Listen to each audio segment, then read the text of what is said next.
Alexa from the blog NewFallHomestead.com, and today I'm sharing our beef stew recipe, which is a hearty beef stew homemade on the stovetop, and it's perfect after a long day outside in the cold to just come home and have a nice, good beef stew that everyone will enjoy. If you've never made beef stew before, it's really quite easy. You're just gonna get beef cut into stew-shaped sizes, which you can find at the grocery store, or the butcher can do it for you. If you have a good cut of beef, this will be really fantastic. The key to this recipe is to brown the beef in the pot before you add the rest of the ingredients. This is to preserve the chewiness of the beef so that it doesn't get really tough and tender so you can't chew it. We love having beef, especially in the wintertime when it's really cold outside. We like to make our soups really pure, so we just make them with water and bone broth.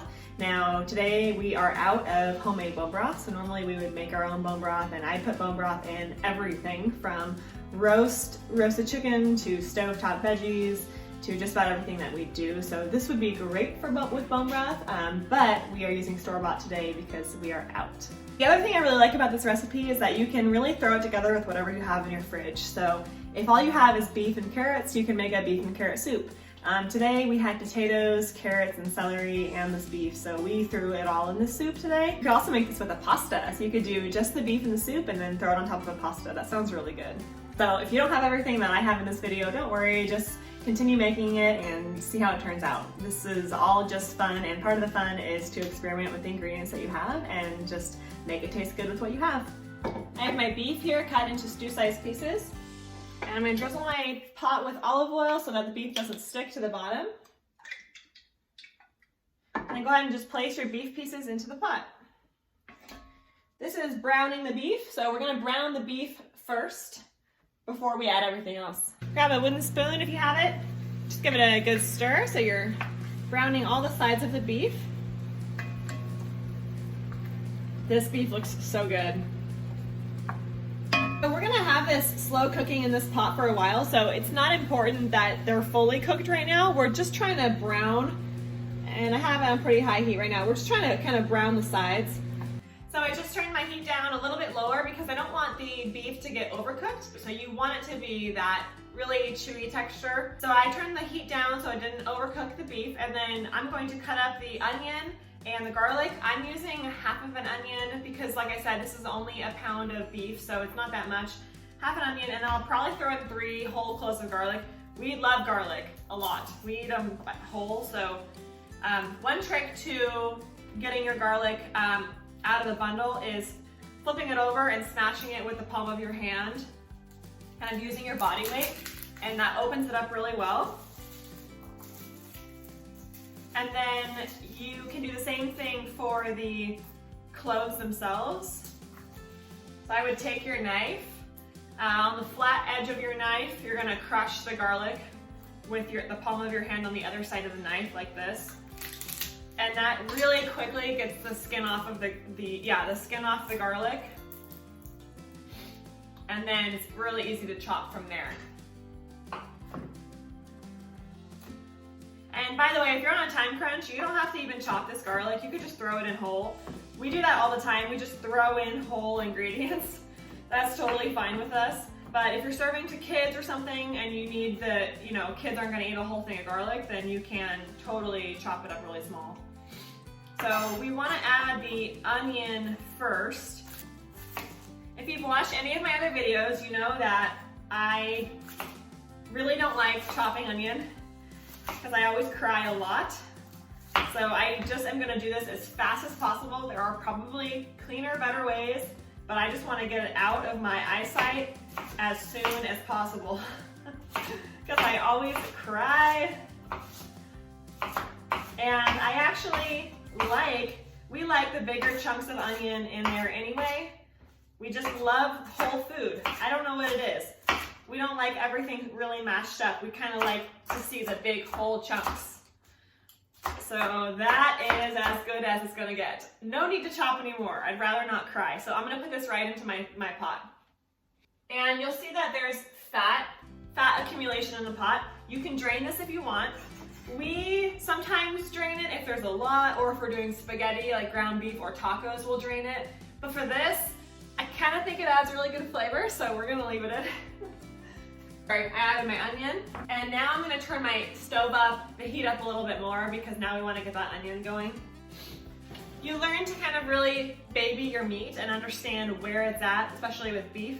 So you never want to go past a point of becoming too thick and hard to chew. So you really want to find that sweet spot. So for me, it's right when I kind of stop seeing the red, or maybe there's a little bit red left. So you immediately when you put it in, it starts to brown, and then you'll see that there's less and less red. So I usually stop right before all the red is gone.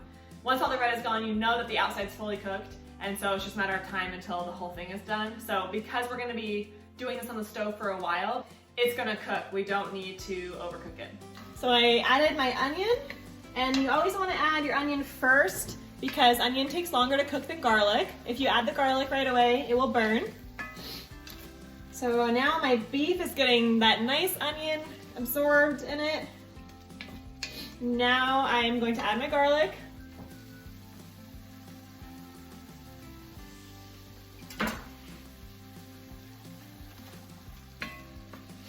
Give that a stir and let that sit for a few minutes, just until the onion's translucent.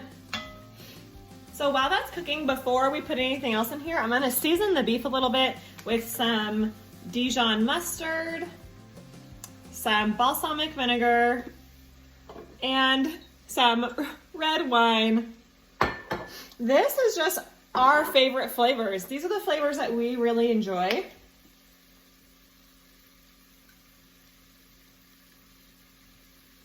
So I'm just eyeballing it.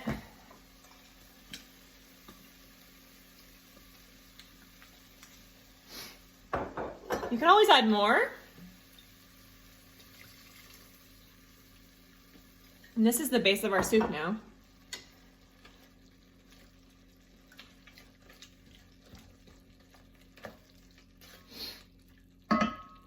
Meanwhile, you're going to rinse and chop 2 carrots, 2 celery sticks, and I'm doing 5 potatoes. So I'm only doing about a pound of meat right now. So this is a pretty small dish. So if you want to double it, then double it.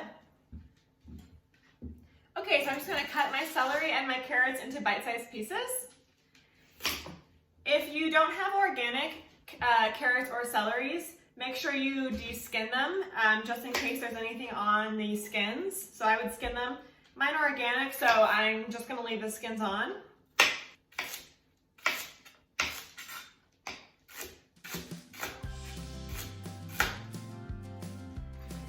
I love cooking with fresh vegetables. So healthy for you too. Now I'm going to add my celery and carrots. I have yellow and purple carrots today. It's just going to vary depending on what carrots you have around you. Orange is fine too. I don't know why I have so many yellow ones, but it's okay. Okay, I have my carrots and celery now added to the pot. So we're going to go ahead and cut up our potatoes. And you want to make sure you cut these into small pieces because if they're too big, they will take a lot longer to cook. So I'm going to cut it in half. I'm going to rotate the potato, cut it in half again, while holding onto the whole thing. And then I'm gonna cut it into probably thirds maybe. So that gives me these little bite-sized pieces, and you could probably even cut it smaller if you wanted. So if you have any big pieces that are kind of sticking out, you can just kind of give it a chop.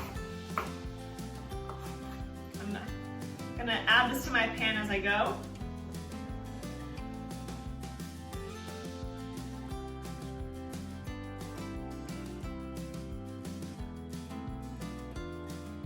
So I just added all of my potato, and now we're going to add water.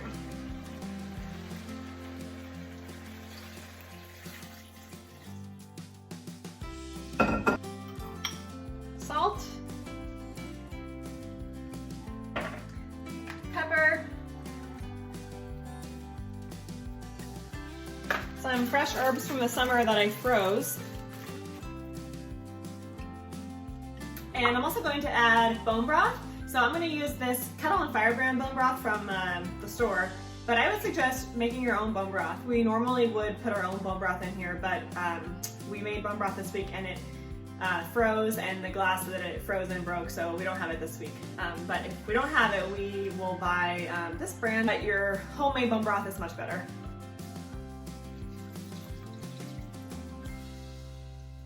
I'm also gonna add some red pepper flakes, a couple shakes of turmeric,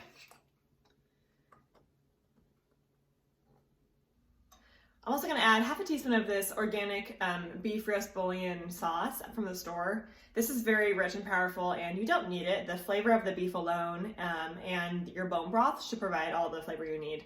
But this is a really fun flavor to add if you're doing a dinner party or something, or you just want a rich meal. So this will give you that kind of that Christmassy or the holiday or wintry richness that you might look for on a cold day or something.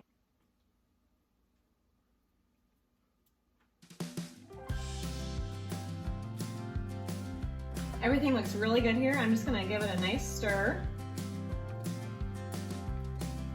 I'm gonna put the lid on this, turn it down to a medium-low setting, and cook it for a few hours.